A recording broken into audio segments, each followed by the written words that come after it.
Hey guys, what's up? Andy Partin here. Want to go over with you some forearm grip strength exercises that you can do at home while we're on our little break here.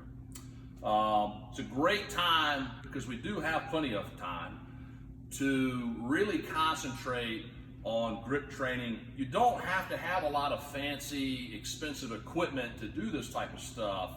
So what I want to go over with you today are some simple pieces of equipment that you can order right from Amazon. We'll put links in the description and you guys can check those out. This stuff can be sent right to you.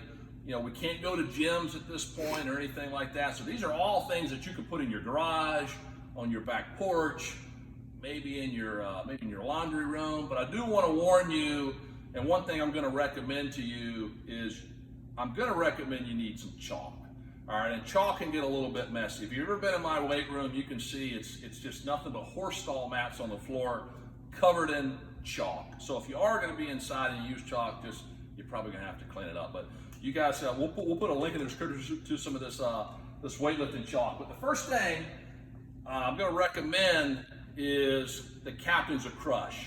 Now, I love the Captain's of Crush. It's got real aggressive knurl, good grip on it.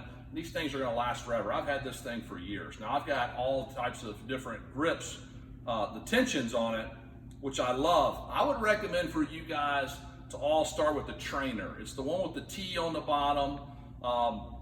Most of you guys who are middle school or younger, it's going to be a good starting point for you.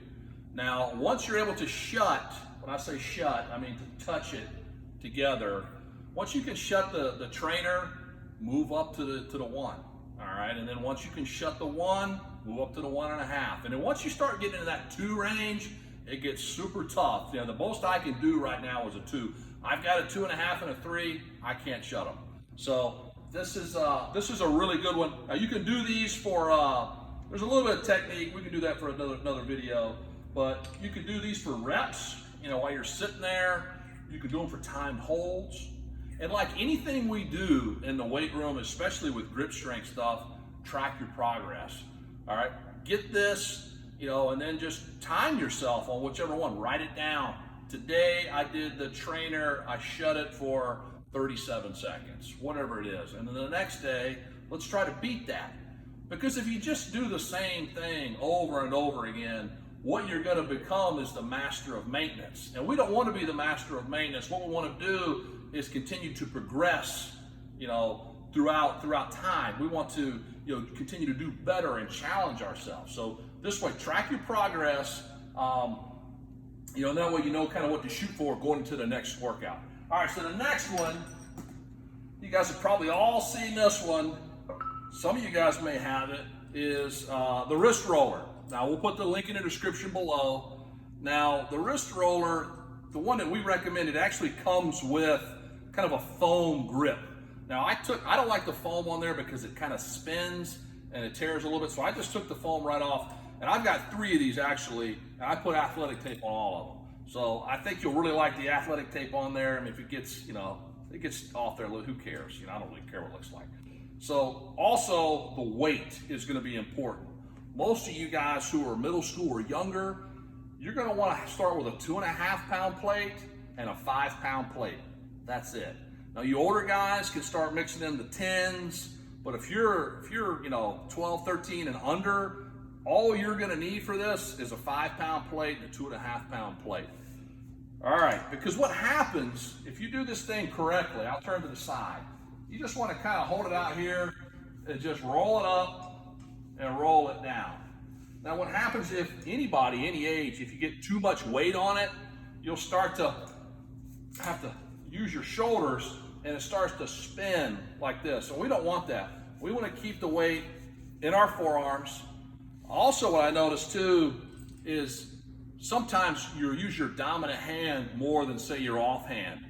And you'll see guys that they'll just be working that strong hand. And that, you can tell too when it gets off to the side like that, you know you're doing one hand too much. So you want to try to keep the rope in the middle. All right, but this, most of you guys have seen this. It's a great movement for baseball because it is rotational, and a lot of things we do in baseball is rotational. All right, so this is a great exercise. Now those are probably the two most popular, not necessarily the best, and I don't know which one the best is. I think the combination of all this stuff is going to be your best bet. But those are probably the two most popular. All right, so the next one is the Rolling Thunder. Now, the Rolling Thunder I enjoy, is extremely tough, more of a strongman type exercise. But the Rolling Thunder, again, we'll put the link in the description. It's a fat grip, it's super smooth, but it spins, all right? Now, I like these for reps. Pick them up, put it down, pick them up, put it down. What's gonna happen is your forearm's gonna get so fatigued, this is just gonna start spinning, and you're just not gonna be able to pick it up anymore. Now, you can also load this thing up with so much weight that it'll just spin where you can't pick it up. Another couple of pieces of equipment you're gonna need with this, and we'll put the link in the description. You're gonna need a loading pin, all right, to put the plates on, and you're gonna need some sort of carabiner to hold it. Now you'll just take this and put that on there. Now, as far as the plates, most of you guys that are middle school, high school, I would recommend maybe getting a couple of 45-pound plates, and you're gonna need Olympic style 45s that have the Olympic style hole in there that you can put on any kind of bar, all right? So that's what's gonna fit on these loading pins. If you get a couple of 45s, get a 25, and you're already gonna have the 10, maybe get an extra 10. You're gonna have the 5 and the 2.5 already for the wrist roller. But if you get an extra 10, man, you're set, you're good to go. Now, there is a little bit of technique to this. When you get over, you straddle the plates, you're gonna want your shoulder, your elbow, your forearm, everything in line with that loading pin, all right? Get yourself a flat back, just pick it up, put it down. Pick it up, put it down. Now, you can do this for like a timed hold, and you can feel it. You can feel it just starting to spin, all right?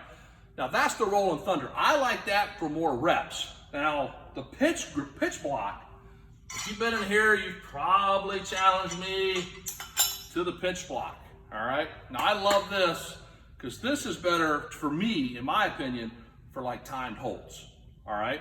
I like this size. You can get them thicker. I like this size because once you get thicker, it starts to kind of pull right here, gets uncomfortable. Again, we're not trying to be strongman. Maybe you aspire to be a strongman one day, and hopefully you guys can do that. But right now, we're trying to be strong baseball players, so that's what we're going to train for. So I don't recommend something super thick. I like this size, and we'll put the link in the description to this one. And you just take a good grip here, all right? And again, chalk is going to be your best friend in this exercise. Try it without chalk, and then try it with chalk, and you'll figure out what I'm talking about. Make sure you get solid grip. If you start here, once you get a hole right there separating your hand from this, it's all over. It's over. And it's all hard from there. All right, so you want to make sure you get yourself a good firm grip.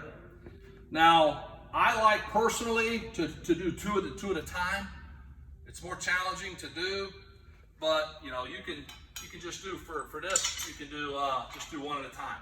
Now, again, you can do this off to the side. If you're only going to do one, maybe try to do the same way as the Rolling Thunder. And this is 25 pounds on here. So you just hold it and just see how long you can hold it. All right? Once you get to a point where you can hold a weight for maybe 60 seconds, let's add 5 pounds. All right, try to beat that. Add another 5. So always challenging yourself. Now, those are the kind of the pieces that I would recommend you get, and you're going to cover your bases on all of those. Now, next, try to do some other cool stuff. You've got, you know, these blobs. You can't buy these retail. You've got dumbbells basically, and they've cut the ends off of. Now, this is obviously super light, but you can take these blobs and pick them up.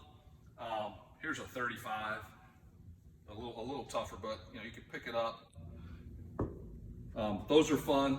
All right, so next, if you don't have these fancy, well, it's not really fancy. If you don't have these pieces of equipment, you can just get creative and maybe take a couple of 5s and pitch those together like this. Now, It's not going to be nearly as good as this type of stuff, but you know, if you work on a bare bone budget and all you can do is the 5s, you know, you can do this with 10s. Maybe you do it with 4 5s and try to do that. But again, not as good covering your bases as working these type of things.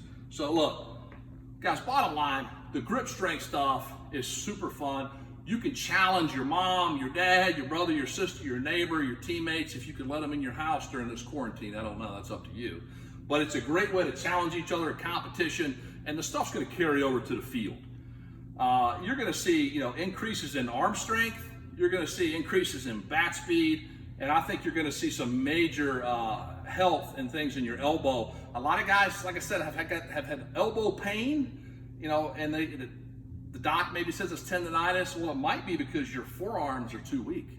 I think with some serious forearm training, you're going to see some healthier elbows out there as well. Now, the forearms too, the strength is going to increase quickly. I've done some self-tests on my, you know, with just me taking an exercise, writing down how long I was able to hold 75 pounds in a grip, and then I went 2 weeks. And I did different types of grip strength training for each day for 14 days and almost doubled my time. So I think you guys, especially the ones who haven't done any kind of serious grip strength training yet, once you start to do some, you're going to fall in love with the results, and you're going to see some serious carryover to the field, and that's what we're looking for. So that's it, guys, for today. That's some grip strength training stuff. If you got any questions, leave them in the comments below, and we'll answer them. So stay safe out there. See you next time.